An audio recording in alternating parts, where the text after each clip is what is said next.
Hello നമസ്കാരം. പാരന്റിങ്ങിന്റെ കാര്യത്തിൽ ഭാര്യയും ഭർത്താവും തമ്മിലുള്ള പ്രശ്നങ്ങൾക്ക് കാരണം ഏതൊക്കെയാണെന്നും അതിനുള്ള സൊല്യൂഷൻസും നമുക്ക് ഡിസ്കസ് ചെയ്യാം. Different parenting style. രണ്ടുപേരും രണ്ട് കാഴ്ചപ്പാടുള്ളവരായിരിക്കാം, ഡിസിപ്ലിൻ രീതികൾ വേറെയായിരിക്കാം, വാല്യൂസ് വേറെയായിരിക്കാം. അപ്പോൾ ഇതെങ്ങനെ ഒഴിവാക്കാം? പരസ്പരം കാഴ്ചപ്പാടുകളെ ബഹുമാനിക്കുകയും വിട്ടുവീഴ്ചകൾ ചെയ്യുകയും ചെയ്യുക. ആരാണ് ശരിയെന്ന് തെളിയിക്കുന്നതിന് പകരം കുട്ടിക്ക് ഏറ്റവും മികച്ചത് ഏതാണെന്നുള്ളതിൽ ഫോക്കസ് ചെയ്യുക.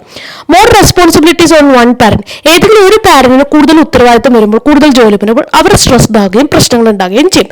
ഇതിനെന്താണ് ചെയ്യേണ്ടത്? തുറന്ന് സംസാരിക്കുക, മറ്റേയാളുടെ എഫേർട്സ് മനസ്സിലാക്കുക, അപ്രീഷിയേറ്റ് ചെയ്യുക.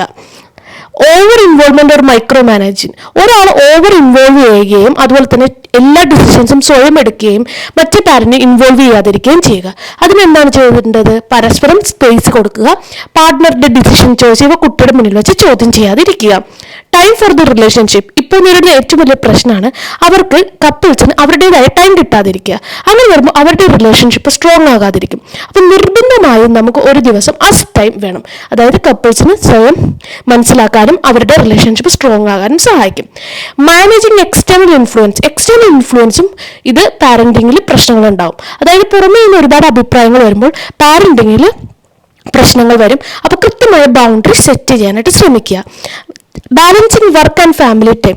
അതായത്